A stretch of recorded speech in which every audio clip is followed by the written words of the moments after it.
Good morning, students. Today we are going to start the lesson Marie Curie, A Radiant Life, written by Eve Curie. Eve Curie is Marie Curie's own daughter who wrote this small biography of her own mother. This is what you can see over here. Eve Curie was the youngest child of this Nobel Prize winning scientist Pierre and Marie. So she gained fame. She became famous as a concert pianist. She became famous as a writer and a biographer. So she was famous in all these fields, as a pianist, as a writer, as a biographer. So this particular account condensed from Eve's famous biography of her mother. So what do you understand by biography? When you write the life history of somebody, we call it as a biography. So here she has written the biography of her mother, Marie Curie. Madame Curie appeared in the Reader's Digest in 1959. So this she had written it in Reader's Digest in this year 1959. From there she has adapted it in this particular story, as a story over here for us. Okay, so let us move to the lesson. Let me begin with Marie Curie, Radiant Life. So Marie Curie works on radium and radiology. Marie Curie's work on radium and radiology has been one of the greatest glories of modern science. So what do you understand by radium? Radium is a chemical element, okay, which you might have learned in your chemistry. Radium is a chemical element which is very soft, shiny and silvery in nature. And radiology means the use of radioactive substance in diagnosing and treatment. So in finding the disease and then treating it. That is what is called as radiology. So this has been one of the greatest glories of modern science. So this was her work. Whose work? Marie Curie's work. And which has become the greatest glories, which has become the great beauty of modern science, overwhelming beauty of modern science. So such a great job she has done in the field of modern science, in the field of science, you can say. So let us read this biography of hers written by her own daughter, Eve Curie. Let us begin with the lesson, the first paragraph. In the autumn of 1891, a young Polish emigre named Marie Sklodowska excitedly registered for the science course at the Sorbonne in Paris. Too shy to make friends, she lived a life of monastic simplicity, devoted to study alone. From her small income, she had to pay for her room, meals, clothes and expenses at the university. When she wanted a feast, she bought 2 eggs or a piece of chocolate with some fruit. So in the autumn of 1891, in the 19th century, in the year 1891, this young Polish emigre, who is this young Polish emigre? Polish emigre means the resident of, she belonged to Poland. Actually, she belonged to Poland. And from there, she shifted to France. So that is what is called as Polish emigre. And who is that? Marie Curie.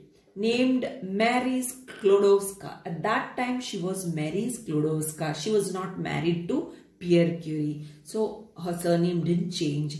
That time her surname was Sklodowska. She belonged to Poland. A young lady of Poland shifted to Paris.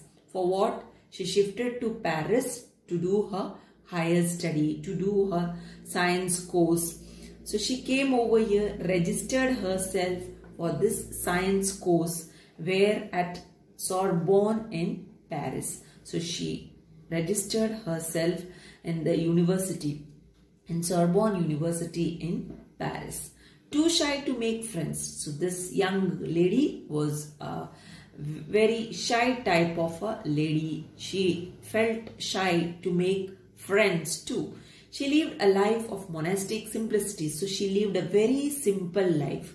That is what you can see in the next lines. Simple life in the sense She engrossed herself only in studies, devoted to study alone. So she devoted her soul for studies alone. No time to make friends, and she never went anywhere else for making friends or for any other enjoyment. So she devoted herself for studies alone.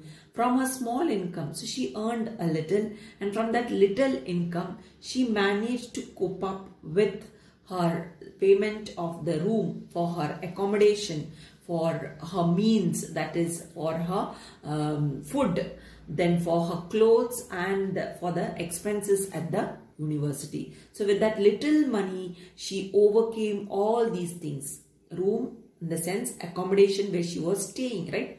Then means her food, whatever she required, that also she managed in that small income. Then her clothes she managed in the small income, and the expenses at the university. So whatever money she required at the university, that money also she overcame from this particular small income of hers. Like this, she led a very simple life. This is what you can understand from here. When she wanted a feast, she bought 2 eggs or a piece of chocolate with some fruit. So students, you can see one thing over here. Such a great personality. We think highly about Marie Curie, right, today. But see what type of a life she lived at that point. You can just see. Whenever she felt like having a large meal, that is what feast means. Whenever she felt like having a large meal, that means she was not having a large meal like how we have today. We have large meal today 3 times. For the breakfast, for lunch, for dinner, we have large meals, right? So here it was not the case it was not a condition in her situation, right? It was not the same. So she had very little for her livelihood. She used to have very little food for her livelihood. So whenever she felt like having something more, having something extra, then she spent a little more amount, and there what she brought was, with that little amount, not chicken, mutton or beef, you can see over here, she bought 2 eggs. Okay, so the large meal of hers is something like this. Bought 2 eggs, a piece of chocolate with some fruit. So this was the only thing what she enjoyed. Whenever she felt like having little more extra things, she brought these things: eggs, a piece of 2 eggs, a piece of chocolate with some fruit. So this is how she lived a very simple life. You can understand over here. Then let us move to the next paragraph. Marie met Pierre Curie in 1894. A French scientist of genius, Pierre, like her, was devoting body and soul to scientific research. Immediate sympathy brought them together, and in a few months Pierre asked Marie to be his wife. But to Marie, a Frenchman meant she had to leave her beloved, oppressed Poland, and so 10 months passed before Marie finally accepted. Marie met Pierre Curie in 1894. In this year, after coming to Paris, she came to Paris in 1891. In 1894, she happened to meet Pierre Curie. So who is Pierre Curie? Pierre Curie was a French scientist, a Frenchman, person from France, citizen of France, a French scientist of genius. So what do you understand by French scientist of genius? Genius means he was very intelligent person. Okay, so he was extraordinarily intelligent. That is why we call somebody not just intelligent, but somebody who's extraordinarily intelligent, we call that person as genius. So was Pierre Curie. Pierre, like her, was devoting body and soul to scientific research. So there was some similar quality in these two. Like Marie Curie, Pierre was also a devoting body and soul. So he devoted his whole life, his physical self, his mental self, to scientific research, like how Mary is. You had seen earlier in the earlier paragraph that Mary was shy to make friends. So she was not having any friends as such. She devoted herself in study alone. This is what we had seen in the earlier paragraph. Over here we had seen she devoted herself to study. Similarly, like her, this man too, this French scientist also devoted himself in scientific research. So this was a quality which was common in these two. Their likings were similar. So based on that, they came closer. Immediate sympathy brought them together. So because of this similarity between them, they came together. They became very friends. And within a few months, this man, this French scientist, proposed Marie Curie to be his wife. He proposed her for marriage. But to marry a Frenchman meant she had to leave her beloved, oppressed Poland. Okay, but for Mary, it was a big thing to marry a Frenchman. You know, Pierre was a Frenchman.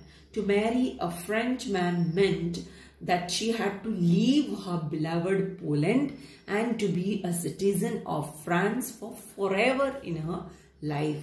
This was a big thing or a big issue for Mary. So what you can understand, she loved her land. She loved her own country. She loved Poland more than Pierre. This is what you can understand from here. Okay.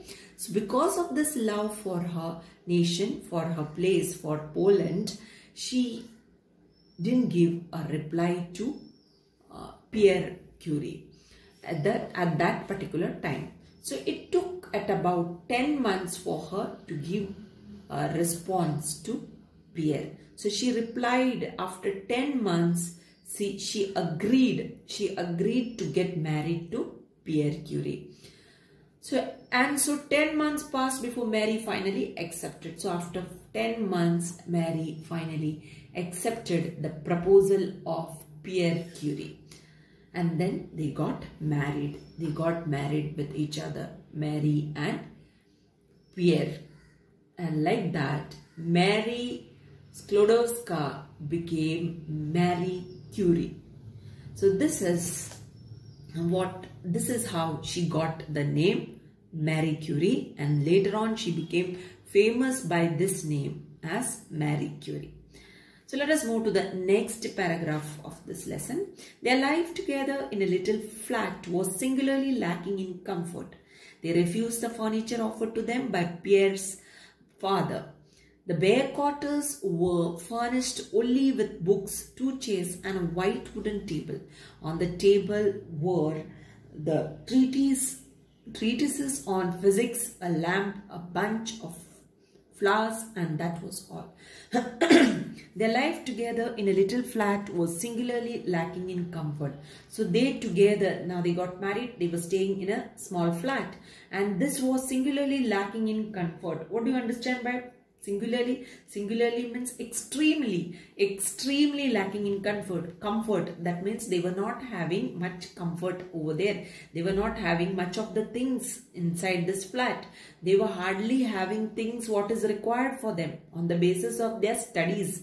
Nothing else. No utensils to cook, no bed to sleep, no furniture set, nothing of that sort. Okay, so lacking comfort. So in all ways, they were not having much things inside this flat.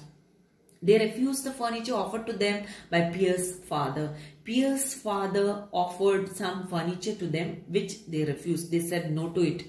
They didn't want to borrow it from their own father even. So the bare quarters were furnished only with books. So what do you understand with the bare quarters? Bare means there wasn't anything in the quarters. The quarters is the flat mentioned over here. This flat was totally empty. There wasn't anything inside it. So this were furnished only with what it was furnished. There were only these things inside the quarters. Books. You know, they loved books. So their beloved books were there. isn't it? Then 2 chairs, they had 2 chairs for both of them to sit, and a white wooden table. So these were the only furniture they had over there. They had their beloved books, 2 chairs and a white wooden table, nothing else. No bed, no sofa, no cupboards, nothing of that sort. These were the only things in their small little flat over there. On the table were treatises on physics. So on the table were treatises on physics. What do you understand by treatises? On the table there was a book. Treatises means book it is. Treatises is a book which was meant on physics. A book in which they had, the meaning is given over here, which was written, it's a written work which was systematically written, the steps of a subject, right? That is what you can see. So it was systematically written about physics in this particular book. And then there was a lamp which is used for brightness purpose, right? For the light.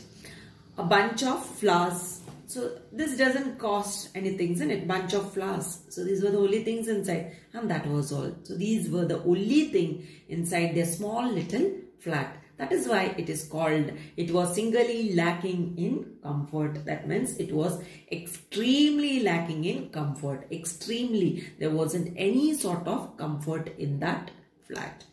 So today I'll wind it up to here. I'll continue in my next class. Thank you very much.